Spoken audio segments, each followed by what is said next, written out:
Where this whiskey journey really started for me nearly a year ago now was when I purchased this beautiful bottle of Wild Turkey Kentucky Spirit Bourbon whiskey. And the irony is that when I tried drinking it neat back then, I really didn't like it. But that was back then, and I've learned a lot since then. So I thought it's time, most definitely, to circle back and revisit this one. So let's have another crack at it, shall we?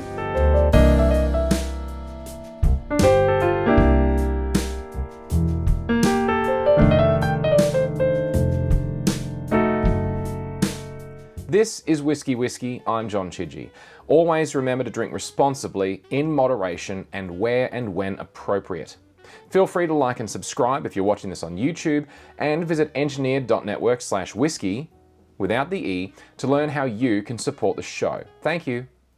I've been a huge fan of bourbon whiskies for as long as I can remember. When I used to drink nothing but Jim Beam, starting with White Label, then progressing to Black Label, a friend suggested I try a Wild Turkey bourbon, which I loved.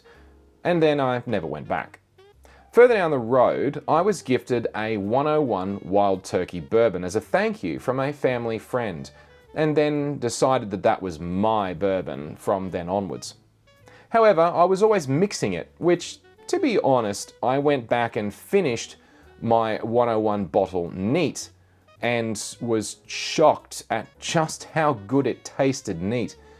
I just never tried it that way before. Well, you live and learn, I guess.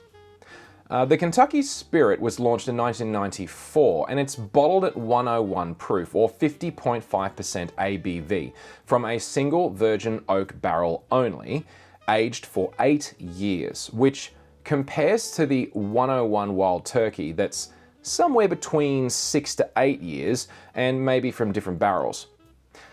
The barrels are all number 4 charred, so-called alligator charred, and their mash bill is well known to be 75% corn, 13% rye, and 12% barley.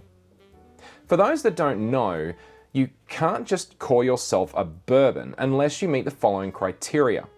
The mash bill must have at least 51% corn, be distilled no higher than 80% ABV, and put into barrels at no more than 62.5% ABV, with no additives, added. Yeah.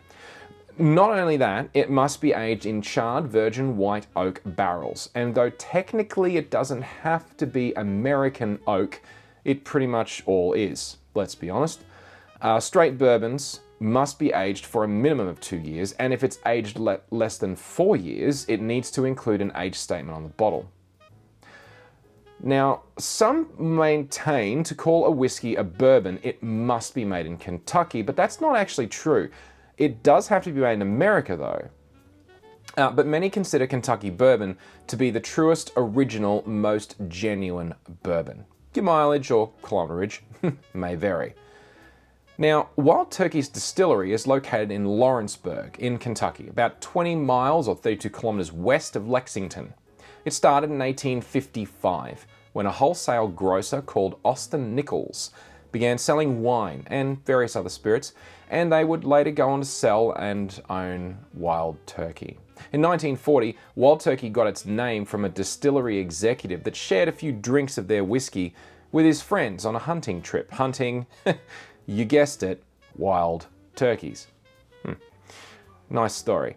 Anyway, once the expansion that's currently underway is completed in mid-2025, Wild Turkey will be able to produce 14 million proof gallons, which is a US gallon at 50% ABV, which is 53 million liters of whiskey at 50% ABV. Yikes, that's a lot of bourbon. Wow. Okay. Anyway. All right. So, enough about all of that. Let's get to the main event. My specific bottle, still half of it left, was bottled on the 20th of August, 2022 from barrel number 2757, and that was stored in Warehouse B on Rickhouse number 27. To compare a rickhouse from a dunnage, in Scotland they tend to build their barrel storages in earth and stone. sometimes partly underground. Whereas in Kentucky, there's more multi-story warehouse buildings. They call them rick houses. Maybe we'll talk about them some other time, but not today. The Wild Turkey website describes it like this. On the nose, rich oak and vanilla with notes of caramel and leather. Taste, full round body, layered with rich flavors of vanilla, almond, and honey, with a long and smooth finish. Well, sounds all right to me. Let's have a taste, shall we? Satisfying boop. I'm not going to pour too much.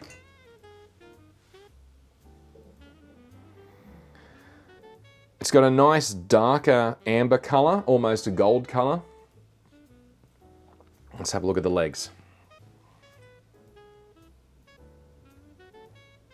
So it's 50% ABV, so this baby is most likely not chill filtered. Or long, slow, so slow, those legs. If you can see them on the camera, they're unbelievably slow. Alrighty, let's see what we get. Ooh. Strong vanilla, strong oak. There's a shock. It's a bourbon.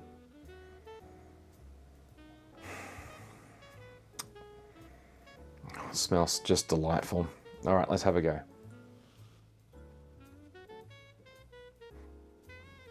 There's that characteristic, strong, oaky, sweet vanilla bourbon. It is delightful. I guess the thing that amazes me after all this time that I was just mixing this and not drinking it neat, now that I'm drinking it properly, I guess, it's amazing how much more flavor and depth there is in this whiskey. It's incredible. Having said that though, the 101 Wild Turkey goes for about $70 Australian for a 700ml bottle. The Kentucky Spirit is $155 Australian. It's more than double the price, and that puts it just into the 3 category for price.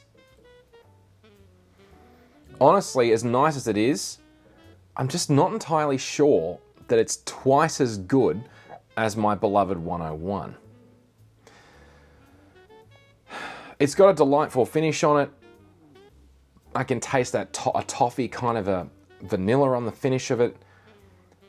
But the sad truth is, as nice as this is, when I finish the bottle, maybe I won't be replacing it. I'll probably grab another bottle of 101, that's for sure, but maybe not this one again. It's nice. Perhaps it's not nice enough to justify the price. The cost is definitely a problem at a 3. And I have to overall, I hate to say it, but I have to give it a 2. I mean, it's a nice drink for some occasional variety. It almost makes me smile. It is nice, it is very nice, but it is not nice enough. So, I'm giving it a 2. It almost seems like a crime, but in fairness, it really doesn't quite make me smile enough. It's delightful, it's a beautiful bourbon, but in the end, it's orange, and I'm only going to get another one if I'm really keen. Or if it's heavily discounted. Keep an eye on the price. You could get it special someday. Wild Turkey Kentucky Spirit. A lovely bourbon, just a little bit too pricey for me. And with that, cheers. See you next time.